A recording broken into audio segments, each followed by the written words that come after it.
July 18, 2025. Before dawn had even broken over the Philippine Sea, war came screaming out of the dark. From the deck of the Chinese aircraft carrier Luoyang-01, a sudden storm of death erupted. 12 hypersonic YJ-1E cruise missiles, each capable of exceeding Mach 5, and over 20 electronic warfare combat drones hurtled toward their target. That target was no ordinary ship. It was the USS Gerald R 100,000-ton, $13.5 billion Titan of steel, the embodiment of American naval supremacy. This was not a random strike, it was a declaration and assault aimed at blinding, disorienting, and disrupting the United States at one of the most strategically vital maritime choke points in the Pacific. But the Chinese gamble was about to encounter something they had not accounted for, an American response that would not simply defend, but counterattack disciplined, devastating, and executed with surgical precision. What unfolded next would become a defining case study in modern naval warfare, echoing through the war rooms of every major military power on Earth. The attack begins at exactly 4:16 a.m. The calm surface of the Philippine Sea shattered. From the Luoyang-01, 21 electronic warfare drones shot into the air, armed with decoy flares and jamming devices. Moments later, 12 YJ-1E supersonic cruise missiles followed, their sleek forms cutting through the darkness like metallic predators. Their target, the USS Gerald R, sailing just 217 nautical miles east of Taiwan under a sky filled with stars. For the first time in more than 4 decades, a U.S. aircraft carrier was under direct enemy fire. Inside the Ford's Combat Information Center, red battle lights bathed the compartment, alarms wailed. Radar screens lit up with a flood of hostile returns, some diving from high altitude, others racing low over the waves, nearly invisible in the sea clutter. 2 impacts came almost instantly. One missile exploded just 90 yards off the port bow, sending a hammer blow of shockwaves against the hull. A low-flying drone detonated mid-approach, scattering fragments across the water. The ship suffered no breach, no fire, but the message was unmistakable, as one officer later put it. Nobody said it out loud, but we all knew. This wasn't a drill, the Pacific balance had shifted. China had crossed the line. The first carrier-to-carrier strike of the 21st century had begun. Layered defense in action, the Ford's battle group snapped into motion with the precision of a living weapon. Years of relentless training collapsed into seconds. The USS Thomas Hudner, a guided missile destroyer in the escort screen, brought its Aegis combat system online. In just 14 seconds, 5 SM-6 interceptors screamed into the night, climbing in staggered spirals. 3 enemy missiles were vaporized at 41,000 feet, erupting in silent blossoms of fire and shrapnel. 15 nautical miles out, the second defensive layer came alive. From the Ford's vertical launch cells, evolved Sea Sparrow missiles ESS-MIS, launched in tight pairs, hunting drones skimming the surface and weaving erratically. Explosions lit the sky in quick succession as 8 drones were destroyed mid-maneuver. One UAV, flying only 19 feet above the waves, skimmed past the carrier's port side before a missile erased it in a thunderous blast. Then came the final defensive wall, the close-in weapon systems CIWS. On both port and starboard, twin 6-barreled Gatling guns roared, spewing 4,500 tungsten rounds per minute. The sea air became a wall of lead. One drone, unseen until the last heartbeat, broke through the chaos, closing on the flight deck at over 400 meters per second. It was shredded just 210 yards from impact, the detonation rattling bolts and deck plates across. The carrier, no losses, no hesitation below decks. Sailors in fire-retardant suits stood ready for damage control. But there were no fires to fight, no breached compartments to seal. Despite facing 33 incoming threats, the U.S. Navy had suffered 0 casualties, no damaged aircraft, no structural penetration. The attack had been fierce, but it had failed. And now, the counterstrike was coming. The Chinese had made their move. They would soon learn what it meant to provoke the United States at sea. Tell me where in the world you are watching this from. because by 4:23 a.m., just 7 minutes after the last defensive interceptor left its launcher, the USS Gerald R had shifted from survival to dominance. The atmosphere on the command deck transformed. No shouting, no chaos, just quiet, deliberate, calculated action. Above the carrier, a Northrop Grumman E-D Hawkeye banked hard into a high, sweeping orbit, climbing to 32,000 feet.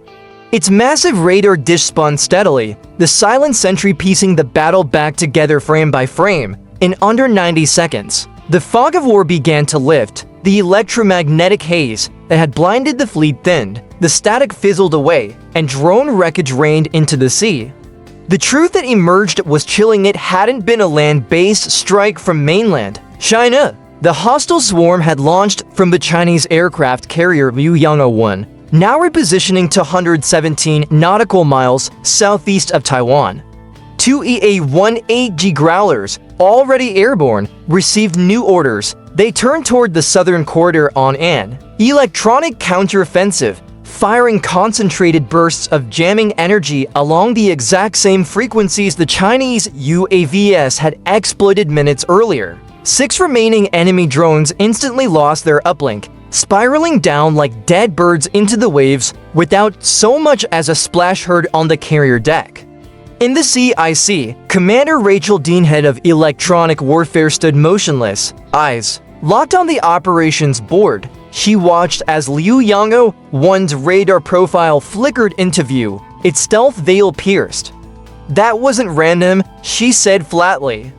"They wanted us blind, they wanted us hit, but they failed." And now, the advantage had shifted. Data feeds from Navy satellites and MQ-4C Triton drones confirmed the unthinkable. Liuyang-01 had just carried out the first carrier-to-carrier strike of the 21st century and was now withdrawing toward contested waters. For the Pentagon, it was more than aggression, it was an act of war. For every sailor aboard Ford, the mission was no longer defense, it was retribution. At exactly 1440 local time, the Pacific did not roar, it went silent. East of Taiwan, the sea was still for 32 long minutes, disturbed only by shadows high above. For B-1B Lancer bombers, cruising at 36,000 feet under strict radio silence, closed in under the watchful guard of Growlers from a classified forward base in Guam, they had lifted off at 11:20 hours, topped off midair by KC-46 Pegasus tankers, and traced a wide arc to skirt early warning systems. Their mission was precise, not symbolic. Each Lancer carried to a GM-183A RRW hypersonic glide missiles Mach 7 Predators, guided by live satellite targeting and delivering the kinetic force of 2,000 pounds of TNT per impact. The target, the Liuyang-01, now anchored near the northern mouth of the Bashi Channel, shielded by Type 055 destroyers and a mesh of radar jammers. Minutes earlier, a stealth MQ-5 Stingray drone had slipped within 43 miles of the Chinese carrier, its radar profile masked by sea clutter at just 400 feet altitude. It pinpointed Liuyang-01's heat signature, marked the exact location of its ammunition magazine, and vanished into radio silence. At 1,441 to 32, 2 Lancers released their weapons. The first ARRW roared to life midair, diving toward its target at over 5,300 miles per hour, invisible to conventional radar. The second followed 5 seconds later. The Chinese defense grid lit up but too late. At 1,442 to 17, the first warhead punched through the forward mid-deck, detonating beneath the arrestor cables. The second slammed into the munitions bay, triggering a rolling chain of onboard explosions. Within 92 seconds, the pride of the Plan Navy was engulfed bow to stern. Surveillance from a USP-8 Poseidon, orbiting 60 miles east, caught the Inferno, a pillar of flame climbing 600 feet, followed by 3 violent secondary blasts. One ripped a flight elevator clean off the deck, sending it tumbling into the sea like a toy. By 1456, the carrier listed hard to starboard. By 1501, half her hull was underwater. At 1507, the Liuyang-01 disappeared beneath the waves 75,000 Tons of steel and political ambition gone in less than 18 minutes. Aboard the Gerald R. there was no cheering, no raised voices, only silence. The flight deck stood still, pilots scanned the horizon, eyes narrowed, headsets muted. In the CIC, the incoming data told the final truth. Target neutralized, no counter-launch detected, no survivors. Confirmed. Rear Admiral Marcus Vance spoke only once. Mission complete. Broadcast nothing, let them feel the silence across the Indo-Pacific, from Tokyo to Canberra, Manila to Pearl Harbor. Naval command centers went still. Radar operators and military chiefs watched live feeds, showing nothing but black smoke where the Chinese carrier had once cut through the waves. This wasn't merely retaliation, it was a reckoning. By dawn on July 19th, the smoke had drifted into the horizon. The wreck of the Liuyang-01 lay entombed beneath 19,000 feet of salt water, its grave marked only by a drifting oil slick and a scatter of twisted debris. There were no distress calls, no desperate counterattack, only the stillness of finality. Yet far from the wreck site, the political waters boiled. In Beijing, state media fell silent for 72 hours, filling airtime with archival naval parades while the censors moved with surgical precision. Over 36,000 online posts vanished within the first 6 hours. The carrier's name became unsearchable. But out at sea, the message thundered without a single broadcast. The US Navy had not just struck back, it had erased a capital ship in under 18 minutes without losing a single sailor. Naval observers from Australia, Japan, and the United Kingdom, already embedded with US Pacific Command, confirmed the destruction in real time. Tokyo's Joint Defense Council called it a demonstration of operational tempo without rival. Inside the Pentagon, the mood shifted, no longer reactive, now instructive. In a closed-door debrief, Vance summed it up. They tested our resolve, they gambled everything on a first strike, and we rewrote the ending. Not with panic, not with rhetoric, with precision, with silence, with overwhelming discipline. The Chinese carrier group, once paraded as a spearhead of maritime dominance, was reduced to nothing but sonar echoes. Analysts in Washington turned from satellite photos to strategy papers, confronting a truth. Kinetic warfare now belongs to those who can merge land, sea, air, space, and cyber capabilities within seconds, not hours. This doctrine wasn't born in theory, it was forged in pressure. For all its armor and electronics, the USS Gerald R. proved something more. American dominance isn't declared, it's demonstrated. By week's end, U.S. carrier strike groups repositioned across the western Pacific near Okinawa, Guam, Diego Garcia, all shifting to high readiness. Allies didn't ask for reassurance, they had just witnessed it. For adversaries watching in silence, whether from the mountains of Tehran, the bunkers of Pyongyang, or the ministries of Moscow, the message was unmistakable. You don't strike a U.S. carrier and walk away. You challenge the balance, and we erase it. We are not just guardians of the sea, we are the authors of its rules. As the last fragments of the Liuyang-01 vanished beneath the waves, a new silence spread across the Indo-Pacific. Not the silence of peace, but the silence of recognition. For years, China had built its naval presence with steel, ceremony, and symbolism.